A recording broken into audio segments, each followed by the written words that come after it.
pulling shots, right? Okay, we're going live in 5, 4, 3, 2. Welcome to Pulling Shots. I'm Sam, and this is Gary.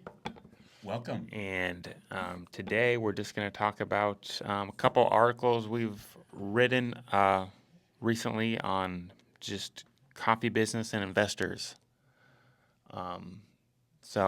There's a few articles we've kind of read and skimmed over, and it's just kind of a topic that's kind of coming to the surface. So we both kind of read them, and we haven't really discussed it, so I'm kind of interested what your thoughts are. Yeah, well, it is. With investor-driven companies, whether you're a retailer or a wholesaler, which we are wholesalers, and we're also retailers, and the bulk of our business is selling to other retailers throughout the country. Mm-hmm. And well, thank you. And Yeah. one thing you can be assured of, when you're not investor driven, you're more in control of your ethics that your company has been founded on, and you're not going to compromise certain things for an ROI, return on investment. And the banker, having money borrowed from a bank is how we have traditionally moved forward. It'd be nice to be debt free, but I don't think there's been a year we have not had some type of a relationship with a banker. Yeah. But the bankers aren't concerned necessarily about your return on investment. They're just concerned about your consistent monthly payment. Yeah. It's more of an overall broad spectrum. Is your business successful, going in the right direction? Not, I don't know, they don't really care about the coffee industry, I guess, in our scenario. As far as compared to like maybe an investor, if we had someone invest, they might have interest in coffee, might like certain things, might have an opinion. I think they all have opinions. Yeah. I think certainly they're going to become an investor because they are passionate about perhaps what you're doing. Otherwise, they just look at it as being a good return, a good ROI with zero passion. But I think most of them have a voice. I know you hear the term, I'm looking for some silent investors, but I've never seen a silent investor. Maybe they don't want to be known to other people, but they're not silent when it comes to how you're running your company, which is partially their company as well. Yeah. And one of these articles is they say it's one of the reasons you would get an investor is it's difficult to scale a business without investors, but it's just difficult to scale a business, period, too. Just selling and growing isn't easy. Oh, you're exactly right. So Some companies have had huge success in growing. You would, like Stumptown for one. Mm-hmm. Another one, I think they were on the West Coast. Maybe it started in the Midwest, but it's Blue Bottle, and both those companies have sold out to multinational corporations. Mm-hmm. So are they able to maintain the same ethics that they were founded on moving forward? Or is it an ROI, return on investment, where they can slowly work in quality coffee that may not have been what they originally... Yeah, because we've had opportunities. We've gotten money, like kind of push from someone that's not even like some of our importers. They're just like, hey, you can just do this, save some money. They're just kind of trying to help us out. And like, hey, you sell flavored coffee, and that's pretty high grade for flavored coffee. You can save some money here. And they're not even investors or anything. So I can't imagine that conversation with someone who owns your business, partly. That'd be a harder conversation. So true. It's so true. And in this present day, where the coffee industry the coffee market has almost doubled in the past several years. Everybody's scrambling on how to stay profitable in these tenacious times, I should say. Yeah. I think one other thing is it's kind of the specialty coffee just business. Um, it's kind of there's kind of a stigma against selling. It's kind of like if someone was going door to door with like a paintings trying to sell it, like that's your artwork.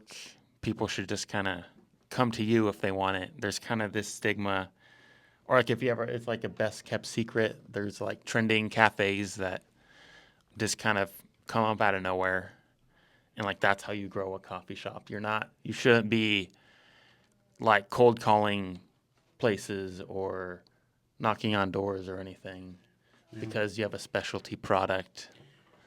We've always had a marketing plan. As a coffee roaster and a wholesaler, we've always had a marketing plan. We can't lose distance with our customers. We have a website which we encourage people to use, but we also encourage people to call as well. And you can get distanced if you're not staying in touch with your customers and offering them weekly updates through MailChimp or other types of social media, just to keep that relationship blossoming.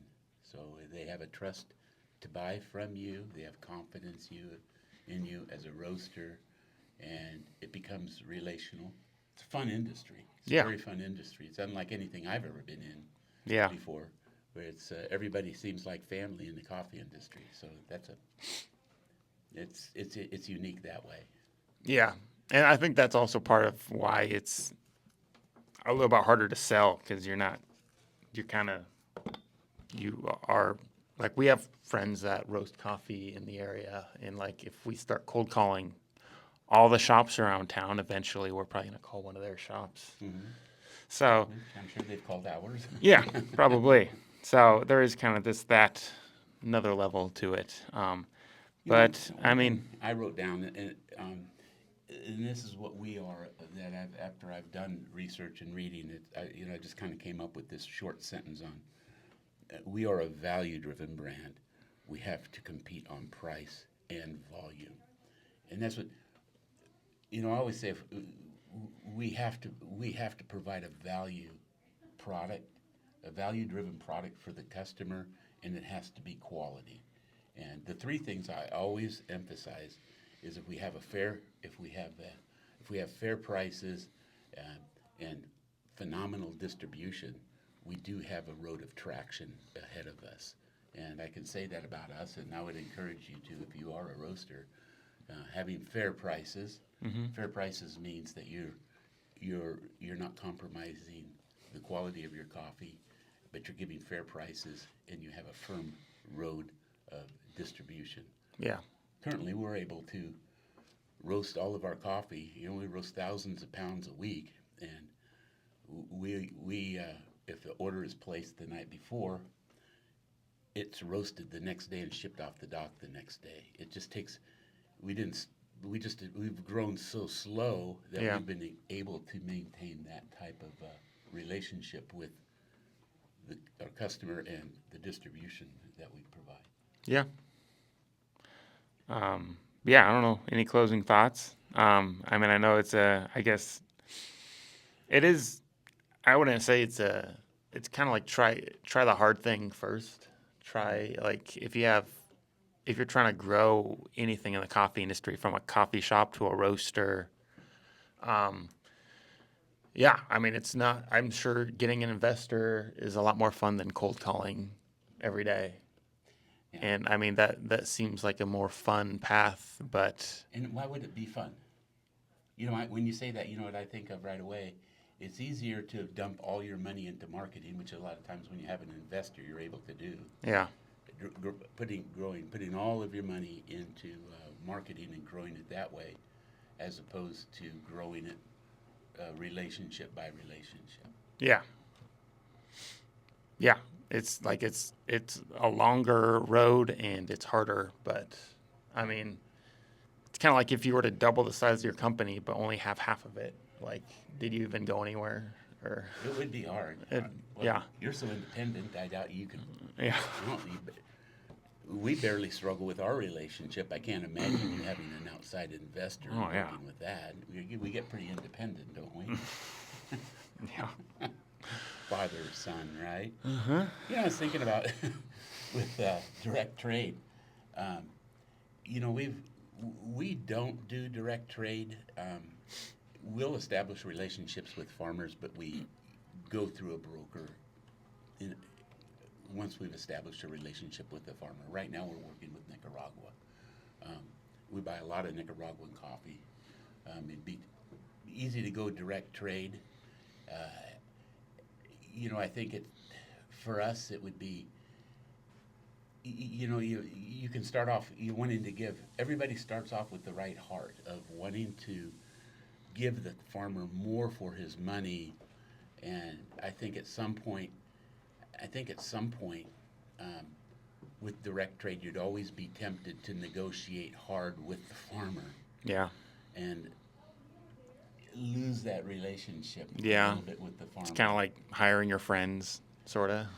Like, I mean, you have that relationship there, but at the end of the day, you're a business. And if you have, ideally, you don't have to choose between the two, but like if quality starts going down, like, do you pay them what you said you're going to pay, even though you're losing money?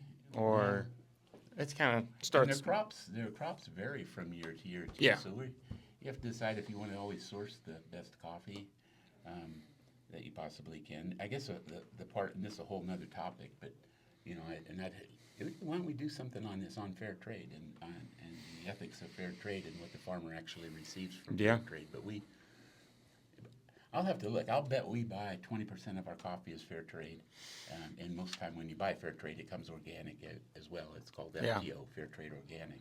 And it's just set aside.